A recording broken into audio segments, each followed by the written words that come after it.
herds and all that they have. When Pharaoh calls you and says, 'What is your occupation?' you shall say, 'Your servants have been keepers of livestock from our youth even until now, both we and our fathers, in order that you may dwell in the land of Goshen. For every shepherd is an abomination to the Egyptians.'" Log on to Wowie.com now, so your super tracker can automatically track your progress. Chapter 47. So Joseph went in and told Pharaoh, "My father and my brothers, with their flocks and herds and all that they possess, have come from the land of Canaan. They are now in the land of Goshen." And from among his brothers he took 5 men and presented them to Pharaoh. Pharaoh said to his brothers, "What is your occupation?" And they said to Pharaoh, "Your servants are shepherds, as our fathers were." They said to Pharaoh, "We have come to sojourn in the land, for there is no pasture for your servants' flocks, for the famine is severe in the land of Canaan. And now please let your servants dwell in the land of Goshen." Then Pharaoh said to Joseph, "Your father and your brothers have come to you. The land of Egypt is before you. Settle your father and your brothers in the best of the land. Let them settle in the land of Goshen. And if you know any able men among them, put them in charge of my livestock." Then Joseph brought in Jacob his father and stood him before Pharaoh. And Jacob blessed Pharaoh. And Pharaoh said to Jacob, "How many are the days of the years of your life?" And Jacob said to Pharaoh, "The days of the years of my sojourning are 130 years. Few and evil have been the days of the years of my life, and they have not attained to the days of the years of the life of my fathers in the days of their sojourning." And Jacob blessed Pharaoh and went out from the presence of Pharaoh. Then Joseph settled his father and his brothers and gave them a possession of the land of Egypt, in the best of the land, in the land of Ramesses, as Pharaoh had commanded. And Joseph provided his father, his brothers, and all his father's household with food, according to the number of their dependents. Now there was no food in all the land, for the famine was very severe, so that the land of Egypt and the land of Canaan languished by reason of the famine. And Joseph gathered up all the money that was found in the land of Egypt and in the land of Canaan, in exchange for the grain that they bought. And Joseph brought the money into Pharaoh's house. And when the money was all spent in the land of Egypt and in the land of Canaan, all the Egyptians came to Joseph and said, "Give us food. Why should we die before your eyes? For our money is gone." And Joseph answered, "Give your livestock, and I will give you food in exchange for your livestock, if your money is gone." So they brought their livestock to Joseph, and Joseph gave them food in exchange for the horses, the flocks, the herds, and the donkeys. He supplied them with food in exchange for all their livestock that year. And when that year was ended, they came to him the following year and said to him, "We will not hide from my lord that our money is all spent. The herds of livestock are my lord's. There is nothing left in the sight of my lord but our bodies and our land. Why should we die before your eyes, both we and our land? Buy us and our land for food, and we with our land will be servants to Pharaoh. And give us seed that we may live and not die, and that the land may not be desolate." So Joseph bought all the land of Egypt for Pharaoh, for all the Egyptians sold their fields, because the famine was severe on them. The land became Pharaoh's. As for the people, he made servants of them from one end of Egypt to the other. Only the land of the priests he did not buy, for the priests had a fixed allowance from Pharaoh and lived on the allowance that Pharaoh gave them. Therefore they did not sell their land. Then Joseph said to the people, "Behold, I have this day bought you and your land for Pharaoh. Now here is seed for you, and you shall sow the land. And at the harvest you shall give 1/5 to Pharaoh, and 4/5 shall be your own, as seed for the field, and as food for yourselves and your households, and as food for your little ones." And they said, "You have saved our lives. May it please my lord, we will be servants to Pharaoh." So Joseph made it a statute concerning the land of Egypt, and it stands to this day, that Pharaoh should have the 5th. The land of the priests alone did not become Pharaoh's.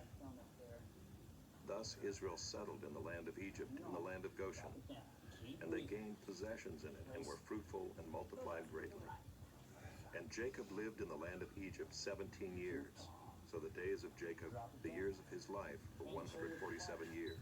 And when the time drew near that Israel must die, he called his son Joseph and said to him, "If now I have found favor in your sight, put your hand under my thigh and promise to deal kindly and truly with me.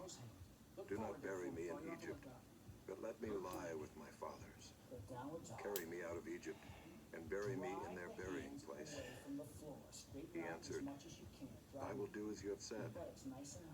And he said, "Swear to me." And he swore to him.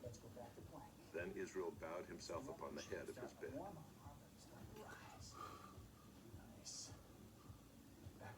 Chapter 48. After this, Joseph was told, "Behold, your father is ill." So he took with him his two sons, Manasseh and Ephraim. And it was told to Jacob, "Your son Joseph has come to you." Then Israel summoned his strength and sat up in bed. And Jacob said to Joseph, "God Almighty appeared to me at Luz in the land of Canaan and blessed me and said to me, 'Behold, I will make you fruitful and multiply you, and I will make of you a company of peoples, and will give this land to your offspring after you for an everlasting possession.' And now your two sons, who were born to you in the land of Egypt before I came to you in Egypt, are mine. Ephraim and Manasseh shall be mine, as Reuben and Simeon are. And the children that you fathered after them shall be yours. They shall be called by the name of their brothers in their inheritance. As for me, when I came from Paddan, to my sorrow Rachel died in the land of Canaan on the way, when there was still some distance to go to Ephrath. And I buried her there on the way to Ephrath, that is Bethlehem." When Israel saw Joseph's sons, he said, "Who are these?" Joseph said to his father, "They are my sons, whom God has given me here." And he said, "Bring them to me, please, that I may bless them." Now the eyes of Israel were dim with age, so they could not see. So Joseph brought them near him, and he kissed them and embraced them. And Israel said to Joseph, "I never expected to see your face, and behold, God has let me see your offspring also." Then Joseph removed them from his knees, and he bowed himself with his face to the earth. And Joseph took them both, Ephraim in his right hand toward Israel's left hand, and Manasseh in his left hand toward Israel's right hand, and brought them near him.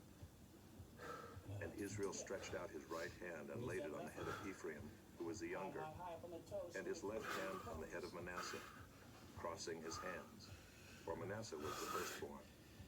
And he blessed Joseph and said, "The God before whom my fathers Abraham and Isaac walked, the God who has been my shepherd all my life long to this day, the angel who has redeemed me from all evil, bless the boys, and in them let my name be carried on in the name of my fathers Abraham and Isaac, and let them grow into a multitude in the midst of the earth."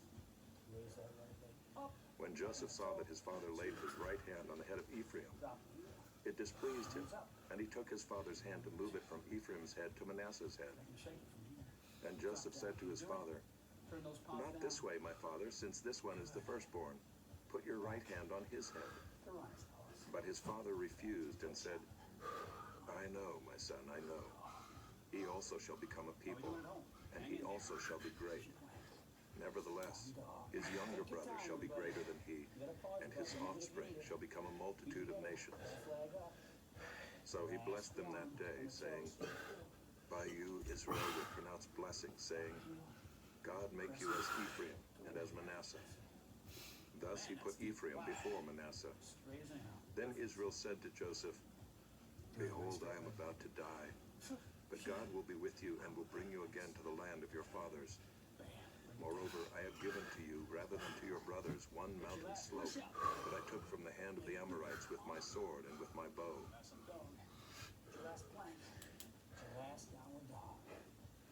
Chapter 49. Then Jacob called his sons and said, "Gather yourselves together, that I may tell you what shall happen to you in days to come. Assemble and listen, O sons of Jacob. Listen to Israel, your father.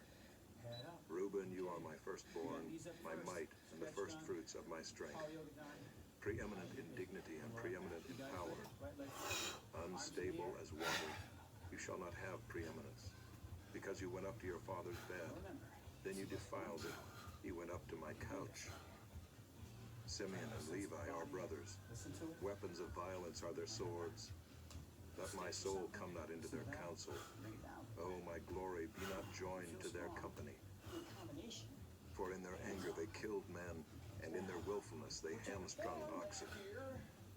Cursed be their anger, for it is fierce, and their wrath, for it is cruel. 5 seconds to I will divide them in Jacob and scatter them in Israel. out. Judah, your brothers shall praise you. Your hand shall be on the neck of your enemies. Your father's sons shall bow down before you. Judah is a lion's cub. From the prey, my son, you have gone up. He stooped down, he crouched as a lion and as a lioness. Who dares rouse him? The scepter shall not depart from Judah, nor the ruler's staff from between his feet, until tribute comes to him. And to him shall be the obedience of the peoples. Cross. Reach up. Bang. Binding his foal to the vine, and his donkey's colt to the choice vine. He has washed his garments in wine, and his vesture in the blood of grapes. His eyes are darker than wine, and his teeth whiter than milk. 2 rounds. Zebulun shall dwell at the shore of the sea. He shall become a haven for ships, and his border shall be at Sidon. Good. Issachar is a strong donkey, crouching between the sheepfolds. Good. He saw that a resting place was good, and that the land was pleasant. So he bowed his shoulder to bear, and became a servant at forced labor. Dan shall judge his people as one of the tribes of Israel. Just keep moving. Dan shall be a serpent in the way, a viper by the path, that bites the horse's heels, so that his rider falls backward. I wait for your salvation, O Lord. Raiders shall raid Gad, but he shall raid at their heels. Asher's food shall be rich, and he shall yield royal delicacies. Right on cue. You guys are tired. Naphtali is a doe let loose that bears beautiful fawns. Joseph is a fruitful bough by a spring. His branches run over the wall. The archers bitterly attacked him, shot at him, and harassed him severely. Yet his bow remained unmoved. His arms were made agile by the hands of the mighty one of Jacob. 5 seconds. From there is the shepherd, the stone of Israel. By the God of your father who will help you. By the Almighty who will bless you with blessings of heaven above. Blessings of the deep that crouches beneath. Blessings of the breasts and of the womb. The blessings of your father are mighty, beyond the blessings of my parents, up to the bounties of the everlasting hills. May they be on the head of Joseph, and on the brow of him who was set apart from his brothers. 3, 2. Benjamin is a ravenous wolf, in the morning devouring the prey, and at evening dividing the spoil. Part of the instruction, huh? All these are the 12 tribes of Israel. This is what their father said to them as he blessed them, blessing each with the blessing suitable to him. Then he commanded them and said to them, More calories burned. I am to be gathered to my people. Bury me with my fathers in the cave that is in the field of Ephron the Hittite, in the cave that is in the field at Machpelah, the east of Mamre in the land of Canaan, which Abraham bought with the field from Ephron the Hittite to possess as a burying place. Not too early, huh? There they buried Abraham and Sarah his wife. Maybe those knees have to go. There they buried Isaac and Rebekah his wife. And there I buried Leah. The field and the cave that is in it were bought from the Hittites. When Jacob finished commanding his sons, he drew up his feet into the bed and breathed his last, and was gathered to his people.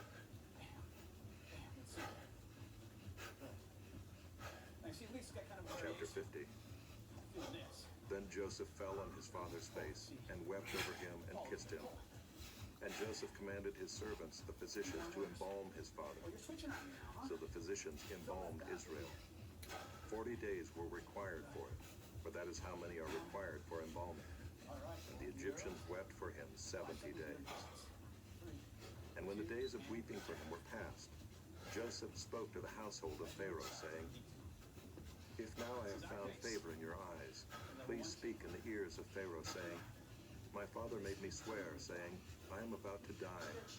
In my tomb that I hewed out for myself in the land of Canaan, there shall you bury me.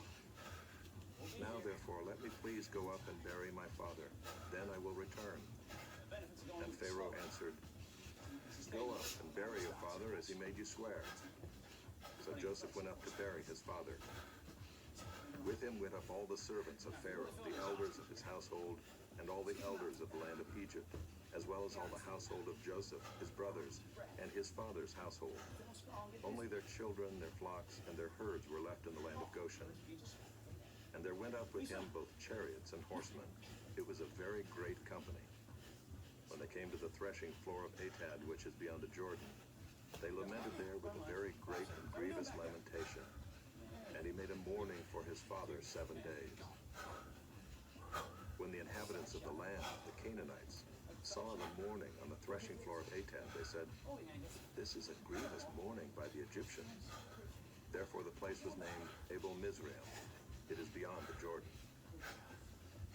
Thus his sons did for him as he had commanded them. For his sons carried him to the land of Canaan, and buried him in the cave of the field at Machpelah to the east of Mamre, which Abraham bought with the field from Ephron the Hittite to possess as a burying place. After he had buried his father, Joseph returned to Egypt with his brothers and all who had gone up with him to bury his father. When Joseph's brothers saw that their father was dead, they said, "It may be that Joseph will hate us and pay us back for all the evil that we did to him." So they sent a message to Joseph saying, "Your father gave this command before he died. Say to Joseph, 'Please forgive the transgression of your brothers and their sin, because they did evil to you. And now please forgive the transgression of the servants of the God of your father.'"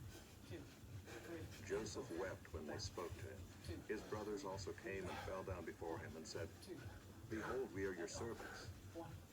But Joseph said to them, "Do not fear, for am I in the place of God? As for you, you meant evil against me, but God meant it for good, to bring it about that many people should be kept alive as they are today. So do not fear. I will provide for you and your little ones." Thus he comforted them and spoke kindly to them. So Joseph remained in Egypt, he and his father's house. Joseph lived 110 years. And Joseph saw Ephraim's children of the 3rd generation. The children also of Machir, the son of Manasseh, were counted as Joseph's own. Joseph said to his brothers, "I am about to die, but God will visit you and bring you up out of this land, to the land that he swore to Abraham, to Isaac, and to Jacob." Then Joseph made the sons of Israel swear, saying, "God will surely visit you, and you shall carry up my bones from here." So Joseph died, being 110 years old. They embalmed him, and he was put in a coffin in Egypt. Exodus, chapter 1. These are the names of the sons of Israel who came to Egypt with Jacob, each with his household: Reuben, Simeon, Levi and Judah, Issachar, Zebulun and Benjamin, Dan and Naphtali, Gad and Asher. All the descendants of Jacob were 70 persons. Joseph was already in Egypt. Then Joseph died, and all his brothers, and all that generation. But the people of Israel were fruitful and increased greatly. They multiplied and grew exceedingly strong, so that the land was filled with them. Now there arose a new king over Egypt who did not know Joseph. And he said to his people, "Behold, the people of Israel are too many and too mighty for us. Come, let us deal shrewdly with them, lest they multiply, and if war breaks out, they join our enemies and fight against us and escape from the land." Therefore they set taskmasters over them to afflict them with heavy burdens. They built for Pharaoh store cities, Pithom and Ramses. But the more they were oppressed, the more they multiplied, and the more they spread abroad. And the Egyptians were in dread of the people of Israel. So they ruthlessly made the people of Israel work as slaves, and made their lives bitter with hard service, in mortar and brick, and in all kinds of work in the field. In all their work they ruthlessly made them work as slaves. Then the king of Egypt said to the Hebrew midwives, one of whom was named Shiphrah, and the other Puah, "When you serve as midwife to the Hebrew women, and see them on the birth stool, if it is a son, you shall kill him, but if it is a daughter, she shall live." But the midwives feared God and did not do as the king of Egypt commanded them, but let the male children live. So the king of Egypt called the midwives and said to them, "Why have you done this and let the male children live?" The midwives said to Pharaoh, "Because the Hebrew women are not like the Egyptian women, for they are vigorous and give birth before the midwife comes to them." So God dealt well with the midwives, and the people multiplied and grew very strong. And because the midwives feared God, he gave them families. Then Pharaoh commanded all his people, "Every son that is born to the Hebrews you shall cast into the Nile, but you shall let every daughter live." Chapter 2. Now a man from the house of Levi went and took as his wife a Levite woman. The woman conceived and bore a son, and when she saw that he was a fine child, she hid him 3 months. When she could hide him no longer, she took for him a basket made of bulrushes and daubed it with bitumen and pitch. She put the child in it and placed it among the reeds by the riverbank.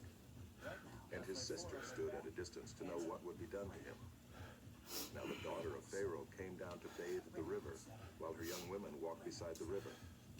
She saw the basket among the reeds, and sent her servant woman, and she took it.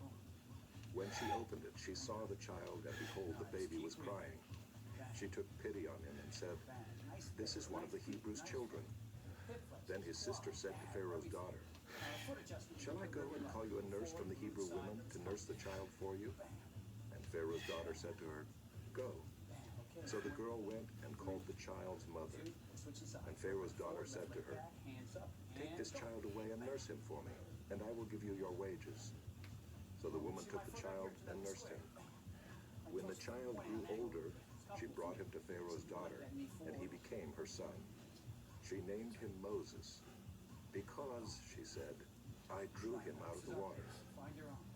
One day when Moses had grown up, he went out to his people and looked on their burdens, and he saw an Egyptian beating a Hebrew, one of his people.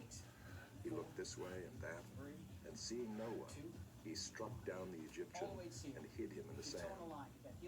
When he went out the next day, behold, 2 Hebrews were struggling together. And he said to the man in the wrong, "Why do you strike your companion?" He answered, "Who made you a prince and a judge over us? Do you mean to kill me as you killed the Egyptian?" Then Moses was afraid and thought, "Surely the thing is known." When Pharaoh heard of it, he sought to kill Moses. But Moses fled from Pharaoh and stayed in the land of Midian, and he sat down by a well. Now the priest of Midian had 7 daughters, and they came and drew water and filled the troughs to water their father's flock.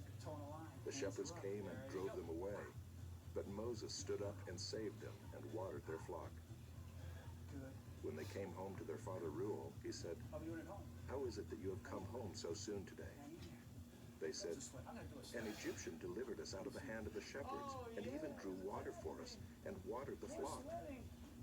He said to his daughters, "Then where is he? Why have you left the man? Call him that he may eat bread." And Moses was content to dwell with the man, and he gave Moses his daughter Zipporah. She gave birth to a son, and he called his name Gershom, for he said, "I have been a sojourner in a foreign land." During those many days the king of Egypt died, and the people of Israel groaned because of their slavery and cried out for help. Their cry for rescue from slavery came up to God, and God heard their groaning, and God remembered his covenant with Abraham, with Isaac, and with Jacob. God saw the people of Israel, and God knew. Chapter 3. Now Moses was keeping the flock of his father-in-law Jethro, the priest of Midian, and he led his flock to the west side of the wilderness, and came to Horeb, the mountain of God. And the angel of the Lord appeared to him in a flame of fire out of the midst of a bush. He looked, and behold, the bush was burning, yet it was not consumed. And Moses said, "I will turn aside to see this great sight, why the bush is not burned." When the Lord saw that he turned aside to see, God called to him out of the bush, "Moses, Moses." And he said, "Here I am." Then he said, "Do not come near. Take your sandals off your feet, for the place on which you are standing is holy ground." And he said, Future, I'll try a few. I am the God of your father, the God of Abraham, the God of Isaac, and the God of Jacob. Remember, find your place. And Moses hid his face, for he was afraid to look at God. Pause button. Then the Lord said, I have surely seen the affliction of my people who are in Egypt, and have heard their cry because of their taskmasters.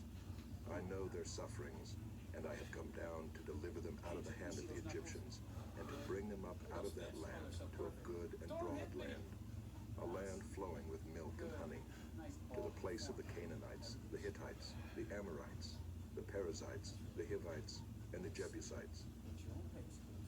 And now, behold, the cry of the people of Israel has come to me, and I have also seen the oppression with which the Egyptians oppress them.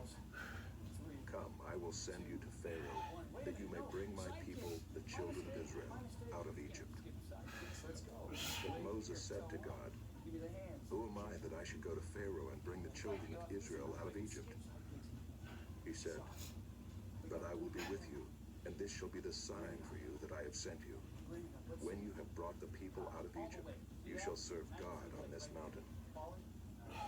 Then Moses said to God, If I come to the people of Israel and say to them, The God of your fathers has sent me to you, and they ask me, What is his name? What shall I say to them? And switching right there. God said to Moses, There you go. I am who I am. And he said, Say this to the people of Israel, I am has sent me to you. That's important. God also said to Moses, You're gonna know how. Say this to the people of Israel, The Lord, the God of your fathers, the God of Abraham, the God of Isaac, and the God of Jacob, has sent me to you. This is my name forever, and thus I am to be remembered throughout all generations. Two. Go and gather the elders of Israel together and say to them, Feet position. The Lord, the God of your fathers, the God of Abraham, of Isaac, and of Jacob, has appeared to me, saying, I have observed you and what has been done to you in Egypt, and I promise that I will bring you up out of the affliction of Egypt to the land of the Canaanites, the Hittites, the Amorites, the Perizzites, the Hivites, and the Jebusites, a land flowing with milk and honey. Look how good Lisa's looking. And they will listen to your voice, and you and the elders of Israel shall go to the king of Egypt and say to him, The Lord, the God of the Hebrews, has met with us, and now please let us go a 3 days' journey into the wilderness, Right forward, that we left may hand, hands sacrifice to the Lord our God. Drive that hip. But I know that the king of Egypt will not let you go unless compelled by a mighty hand. Jab, So I will stretch out my hand and strike Egypt with all the wonders that I will do with it. After that, he will let you go. Good. And I will give this people favor in the sight of the Egyptians. And when you go, you shall not go empty, but each woman shall ask of her neighbor, and any woman who lives in her house, for silver and gold jewelry, and for clothing. Hands are up. You shall put them on your sons and on your daughters. So shall you plunder the Egyptians. Make that T. Boom. Boom. Chapter 4. Then Moses answered, But behold, they will not believe me or listen to my voice, for they will say, The Lord did not appear to Throw you. your arms. It's The not Lord this. said to him, What is that in your hand? Put your body in that. He said, Wait, A staff. start moving. And he said, Oh, Throw it on the ground. let's switch another side. Here we So go. he threw it on the ground, and it became a serpent, and Moses ran from it. But the Lord said to Moses, Bang, bang. Put out your hand and catch it by the tail. Don't forget to breathe. So he put out his hand and caught it, and it became a staff in his hand, Boom, boom. That's it. that they may believe that the Lord, the God of their fathers, the God of Abraham, the God of Isaac, and the God of Jacob, has appeared to you. Boom.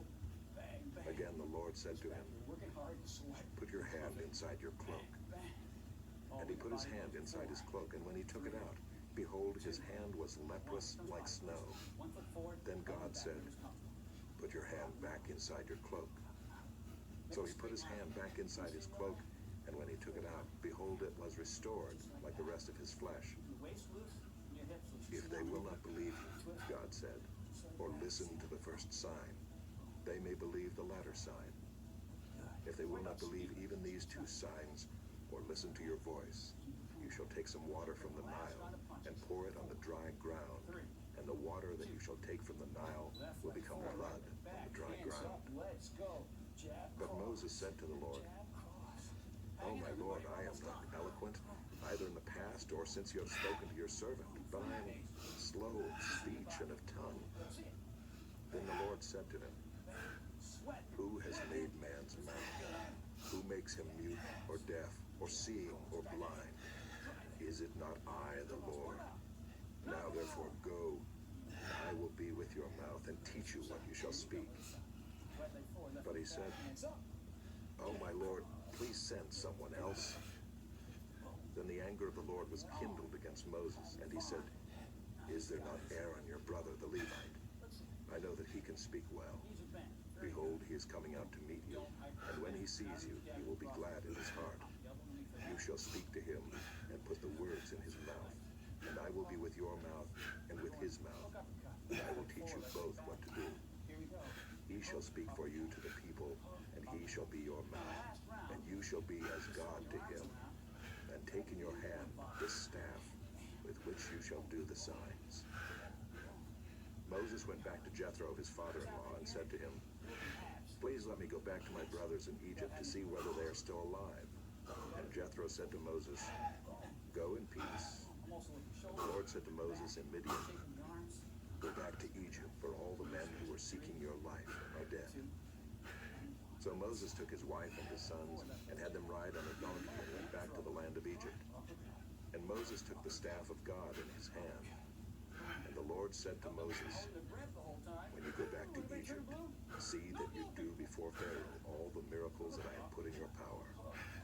But I will harden his heart, so that he will not let the people go. Then you shall say to Pharaoh, 'Thus says the Lord, Israel is my firstborn son, and I say to you, let my son go that he may serve me. If you refuse to let him go, behold, I will kill your firstborn son.'" At a lodging place on the way, the Lord met him and sought to put him to death. Then Zipporah took a flint and cut off her son's foreskin and touched Moses' feet with it and said, "Surely you are a bridegroom of blood to me." So he let him alone. It was then that she said, "A bridegroom of blood," because of the circumcision. The Lord said to Aaron, "Go into the wilderness to meet Moses." So he went and met him at the mountain of God and kissed him. And Moses told Aaron all the words of the Lord with which he had told him to speak, and all the signs that he had commanded him to do. Then Moses and Aaron went and gathered together all the elders of the people of Israel. Aaron spoke all the words that the Lord had spoken to Moses, and did the signs in the sight of the people. And the people believed, and when they heard that the Lord had visited the people of Israel, and that he had seen their affliction, they bowed their heads and worshipped.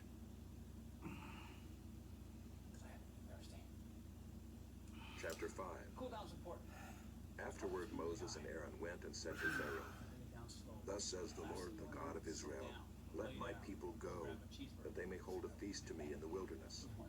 But Pharaoh said, "Who is the Lord, that I should obey his voice and let Israel go? I do not know the Lord, and moreover, I will not let Israel go." Then they said, "The God of the Hebrews has met with us. Please let us go a 3 days' journey into the wilderness, that we may sacrifice to the Lord our God, lest he fall upon us with pestilence or with the sword." But the king of Egypt said to them, "Moses and Aaron, why do you take the people away from their work? Get back to your burdens."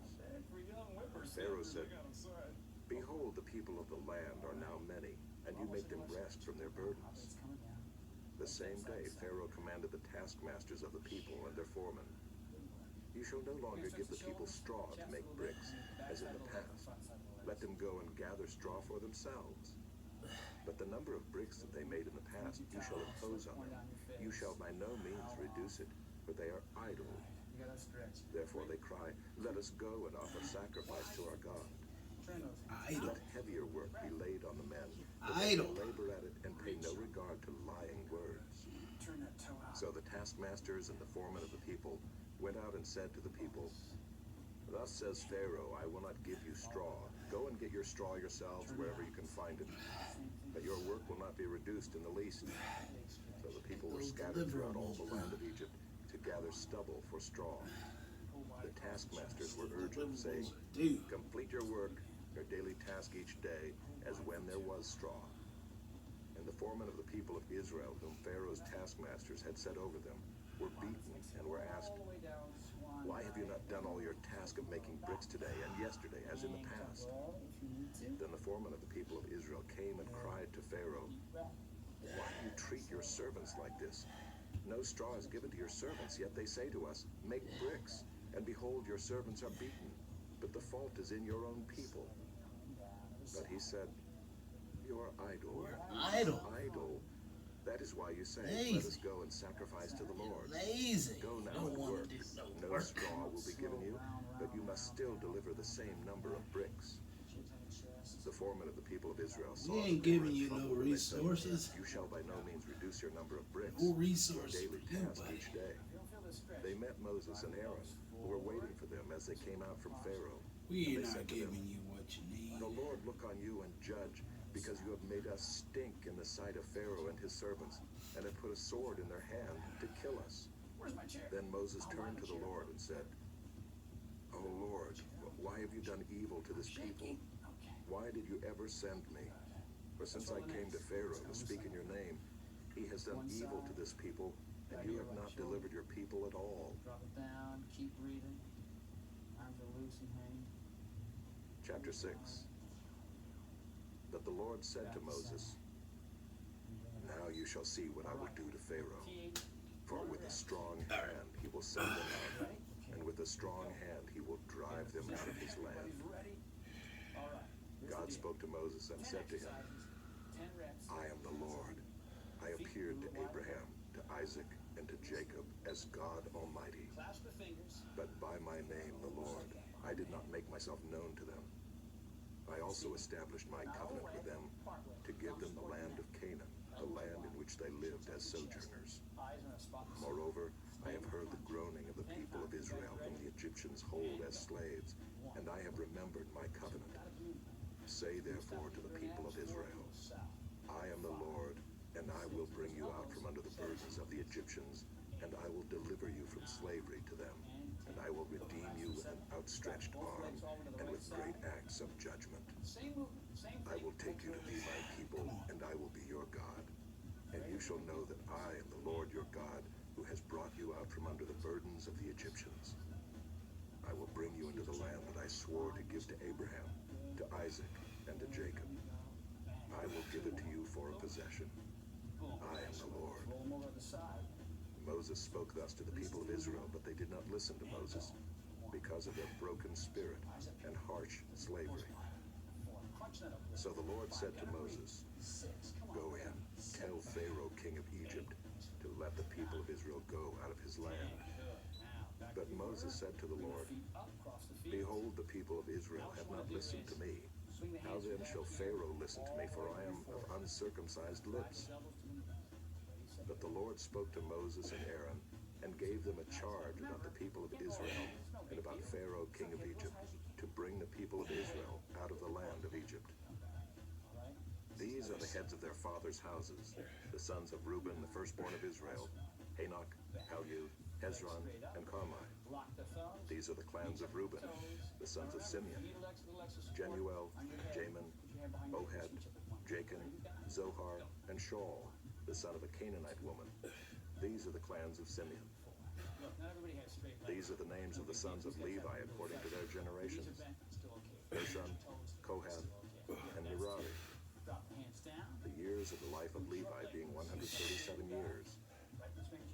The sons of Gershon, Libni and Shimei by their clans. The sons of Kohath, Amram, Izhar, Hebron, and Uziel. The years of the life of Kohath being 133 years. The sons of Merari, Malai and Mushai. These are the clans of the Levites according to their generations.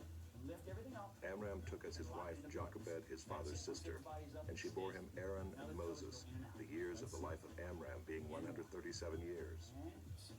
The sons of Izhar, Korah, Nepheg, and Zikri. The sons of Uziel, Mishael, Elzaphan, and Sithri. Aaron took as his wife Elisheba, the daughter of Aminadab, and the sister of Nahshon, and she bore him Nadab, Abihu, Eleazar and Ithamar, Open up the knees. the sons of Korah, Lock the feet. Asher, Elkanah, and Abiasaph. Ready, go. These are the clans of the Korahites. Eleazar, Aaron's son, took as his wife one of the daughters of Putiel, and she bore him Phinehas. These are the heads of the fathers' houses of the Levites by their clans. Hey, you see how he's lifting his bow? These are the Aaron and Moses to whom the Lord said, Bang. "Bring out the people of Israel from the land of Egypt by their hosts." It was they who spoke to Pharaoh, king of Egypt, about bringing out the people of Israel from Egypt, this Moses and this Aaron. Point those toes. 4. Make a On the day when the Lord spoke to Moses in the land of Egypt, the Lord said to Moses, "I am the Lord. Tell Pharaoh, king of Egypt, all that I say to you." Straighten out the legs. But Moses said to the Lord, "Behold, I am of uncircumcised lips. How will Pharaoh listen to me?" 1, 2. Bring it elbow. Chapter 7. Good. And the Lord said to Moses, "See, I have made you like God to Pharaoh, and your brother Aaron shall be your prophet. You shall speak all that I command you, and your brother Aaron shall tell Pharaoh to let the people of Israel go out of his land. But I will harden Pharaoh's heart, and though I multiply my signs and wonders in the land of Egypt, Pharaoh will not listen to you. Pull over. Then I will lay my hand on Egypt and bring my hosts, my people, the children of Israel, out of the land of Egypt by great acts of judgment. The Egyptians shall know that I am the Lord when I stretch out my hand against Egypt and bring out the people of Israel from among Hands them." under the shoulders. Moses and Aaron did so. They did just as the Lord commanded them. Release. Now Moses was 80 years old and Aaron 83 years old when they spoke to Pharaoh. Sit on the heels. Then the Lord said to Moses and Aaron, "When Pharaoh says to you, 'Prove yourselves by working a miracle,' then you shall say to Aaron, 'Take your staff and cast it down before Pharaoh, that it may become a serpent.'" So Moses and Aaron went to Pharaoh and did just as the Lord commanded. Hang out here in child's pose. Aaron cast down his staff before Pharaoh and his servants, and it became a serpent. Then Pharaoh summoned the wise men and the sorcerers, and they, the magicians of Egypt, also did the same by their secret arts. For each man cast down his staff, and they became serpents. But Aaron's staff swallowed up their staffs. Good deal. Still, Pharaoh's